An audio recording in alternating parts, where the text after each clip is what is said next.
Hoje, em 9 minutos, vamos conversar a respeito do problema das drogas aqui no Espírito Santo. Retomar essa conversa, existem algumas pautas que são necessariamente recorrentes. Volta e meia voltam as nossas conversas no sentido da gente estar conseguindo produzir reflexões e examinar como está sendo o encaminhamento desses assuntos. Uma delas é a questão da droga, do uso, do consumo da droga e do tráfico de droga. Vamos falar com a autoridade especializada. No caso, o delegado titular da Delegacia de Entorpecentes do Espírito Santo, o delegado Diego Yamashita, com quem nós vamos conversar agora. Delegado, dá um panorama geral para nós aí, como é que está a repressão ao tráfico, como é que está funcionando, números, o que a gente tem de dados estatísticos, se acentuou o fluxo do tráfico no Espírito Santo, se diminuiu, como é que está isso? Bom, pela nossa experiência na delegacia, infelizmente, o número de prisões vem aumentando, o número de prisões e apreensões de droga. A gente acredita que isso seja em decorrência do aumento do uso e o tráfico, como sendo um comércio, apesar de ilícito, ele continua aumentando, tendo em vista que há procura de droga pelos usuários. Então, continua a oferta e a polícia continua atuando de cada vez mais intensamente no combate a esses traficantes. Existe um ranking, uma colocação do tipo da droga de acordo com o volume que é apreendido ou consumido? Vocês têm uma escala assim, de grandeza? É difícil a gente fazer um ranking desse tipo de situação, porque você pega a maconha, por exemplo, 1 quilo de maconha, ele rende um número de doses menores que 1 quilo de crack. Então, a gente pegar 1 quilo de maconha vai render, sei lá, umas 100 buchas, e 1 quilo de crack vai render 1000 pedras de crack. Então, é difícil a gente fazer um ranking de quantidade, assim, de volume. Há estimativas, eu não sei se são empíricas ou são aferidas, de que pelo menos 70% dos crimes hoje que rolam, de uma certa maneira, tem alguma vinculação com a droga. O tráfico, o banho que o traficante pega a droga e não paga e outras situações. Tem a ver? A estatística é tão alta assim mesmo? Eu acredito que sim. A gente vê pela experiência na delegacia que os homicídios, a grande parte, a enorme parte aqui no Espírito Santo, são em decorrências de acerto envolvendo drogas, quer seja traficantes cobrando usuários que não pagaram, ou briga por território entre esses traficantes. Os crimes contra o patrimônio, os roubos, os furtos também têm relação com o consumo e o tráfico de drogas. São usuários procurando dinheiro para comprar droga ou traficantes querendo se capitalizar para comprar mais drogas. Então essa é uma realidade, sim. Agora, a gente tinha o que a gente poderia chamar, entre aspas, de um padrão de normalidade em relação às drogas ilícitas convencionais. Mas a entrada em cena do crack tumultuou tudo, né? Exato. O crack é uma substância muito nociva à saúde. Ali na delegacia a gente acompanha alguns casos de usuários que são conduzidos para a unidade policial e é uma situação extremamente degradante, a situação que a pessoa fica após o consumo e o viciado nessa droga. E a nossa estrutura de setor público ainda é um tanto quanto reticente com relação a isso, né, para tratar disso? Exato. Nós não temos ainda a estrutura ideal para tratar do usuário da droga.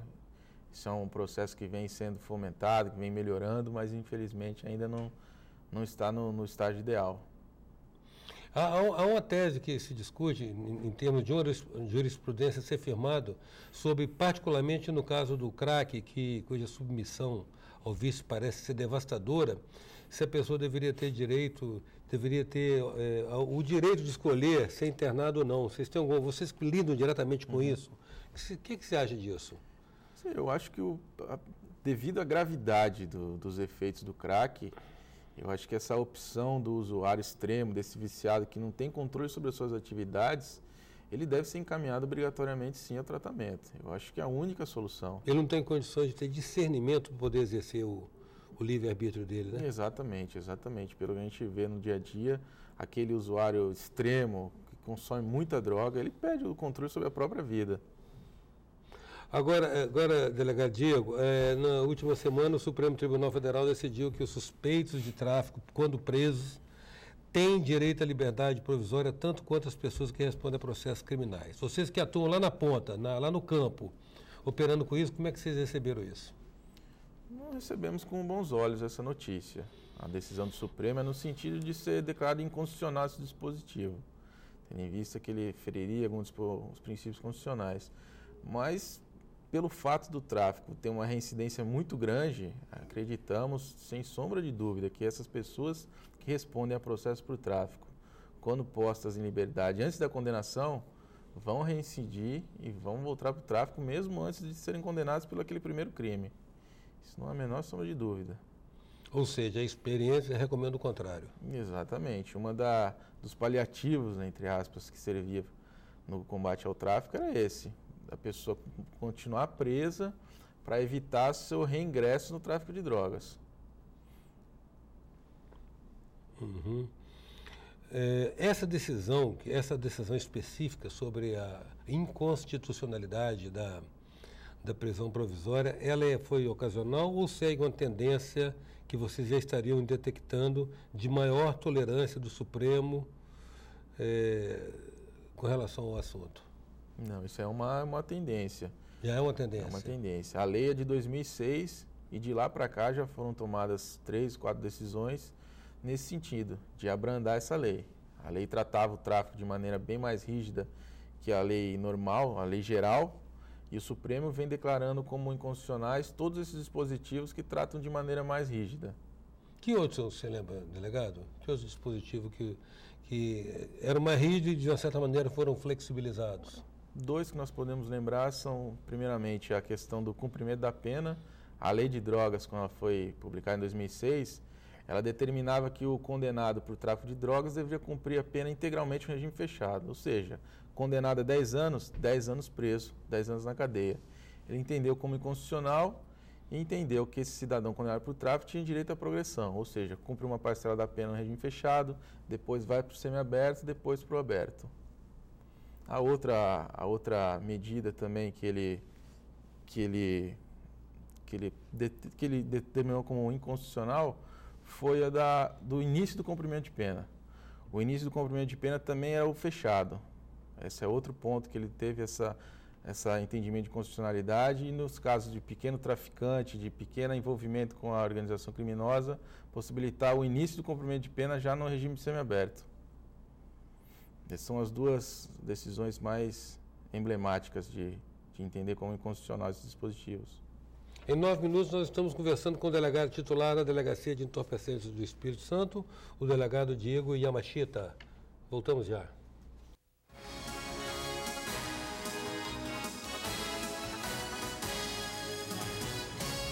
Voltamos com 9 minutos, que traz hoje o delegado titular da Delegacia de Entorpecentes do Espírito Santo, o delegado Diego Yamashita.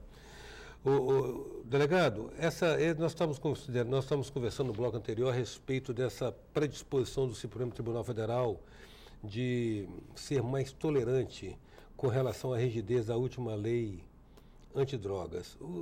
Existe uma compreensão por trás disso? Existe uma compreensão das razões porque está levando a Suprema Corte a proceder desse jeito, com essa flexibilidade? A gente não conseguiu detectar ainda. O Supremo é composto por 11 ministros que vêm se alternando constantemente. Então, essa composição atual de ministros do Supremo Tribunal Federal tem esse entendimento da lei ser muito rígida. Então, pode ser que, passado algum tempo, com a troca desses ministros, eles não tenham um entendimento tão complacente com o traficante. Então, acho que essa que é a justificativa por ter inúmeras decisões nesse sentido.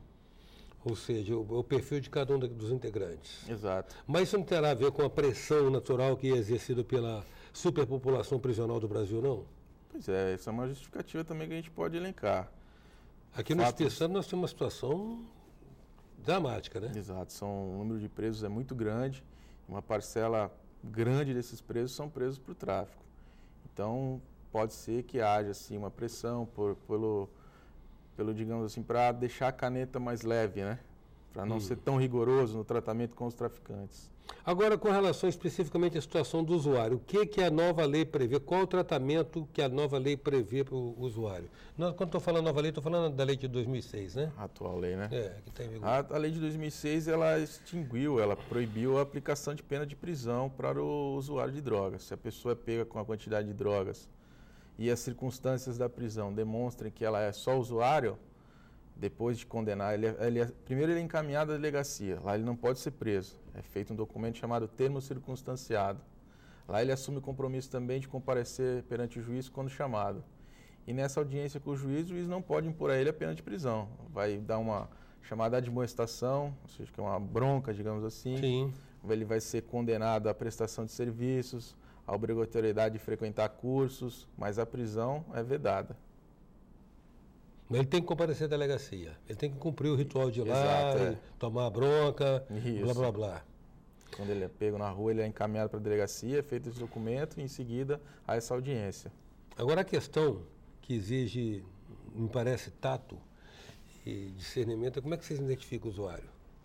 Tem um mito também, é bom explicar isso para a população, de que a diferença entre o tráfico e o uso não se dá apenas pela quantidade de droga. Não há um número pré-estabelecido de tantas gramas. Exatamente. Não há um peso que determine se é abaixo disso é uso, acima é tráfico. A lei fala que o delegado, que é o primeiro operador de direito ali que atua para definir quem é traficante e quem é usuário, leva em consideração todas as circunstâncias da prisão. Ou seja, o peso, a quantidade, o número de drogas, se é maconha, crack, cocaína, o local que a pessoa é presa, a hora que a pessoa é presa, os antecedentes criminais daquela pessoa, os objetos encontrados com ela. Então, só depois de analisado todo esse contexto, é que é possível diferenciar o usuário do traficante. Não é uma fórmula matemática, como eu disse no início. É vivencial, né? Exatamente. Agora, vocês antes do flagra, dar uma batida no cara e perceber que a pessoa está portando droga, vocês têm alguma referência de identificação por causa de comportamentos, atitudes, sinais exteriores? Vocês têm algum tipo de... Sim. Tem? Principalmente os policiais da Delegacia de Entorpecentes, que está todo dia atuando nessa área. Percebe o estado alterado de consciência. Isso, percebe a maneira de se comportar no local. Às vezes a polícia chega num ponto de venda de drogas e ali há usuários e traficantes. Na maioria dos casos é nítida a diferenciação de comportamento entre o usuário e o traficante. Então, para o policial, não há tanta essa dificuldade em diferenciar o usuário do traficante.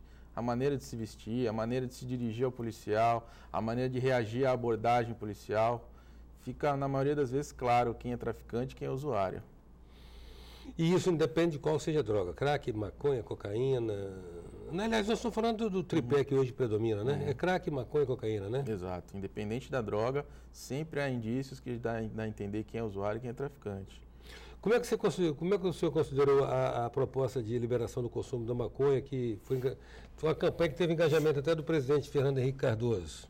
É complicado, eu não vejo com bons olhos se a medida for feita nos modos que está se dizendo, apenas só liberar.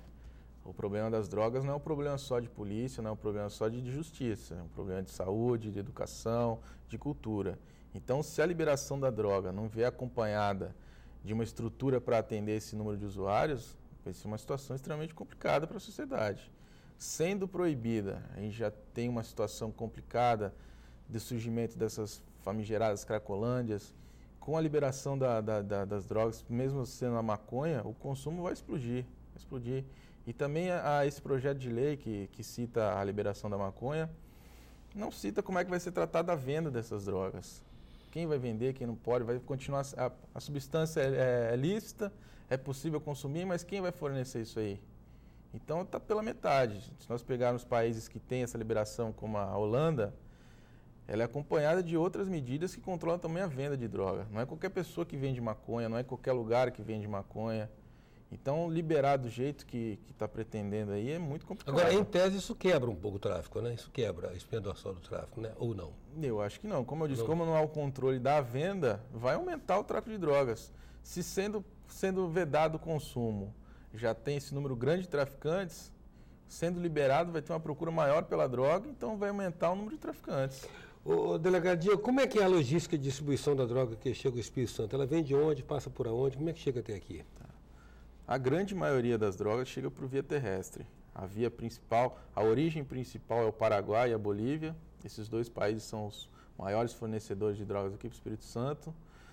Na grande parte das vezes de maneira terrestre, ingressa no país pelo Paraná, pelo Mato Grosso e segue via terrestre aqui. São Paulo, Rio de Janeiro, ou se não Mato Grosso do Sul, Mato Grosso e Minas e chega até o estado. Uma parcela pequena vem também por via aérea, tendo em vista que a fiscalização nos aeroportos é bem maior, então dificulta trazer um volume maior de drogas. Então a grande maioria vem por via terrestre. E uma parcela da droga que chega aqui no Espírito Santo, uma parcela da maconha que chega ao Espírito Santo, é vinda do nordeste do país. Uma região conhecida como Polígono da Maconha, principalmente em Pernambuco, é o único foco de produção de maconha aqui no Brasil. que é a única droga também encontrada no Brasil, fabricada no Brasil, produzida. Agradeço, delegado, sua presença aqui, seus esclarecimentos para os nossos telespectadores. Agradeço a oportunidade e lembrar ao cidadão que o grande parceiro da polícia é o cidadão de bem. Contamos com a informação da sociedade, principalmente através do 181, que é o telefone do Disque Denúncia. Em 9 minutos, nós contamos com a presença do delegado-chefe da Delegacia de Entorpecentes, Diego Yamashita. Até já. Sou passageiro do tempo, tentando entender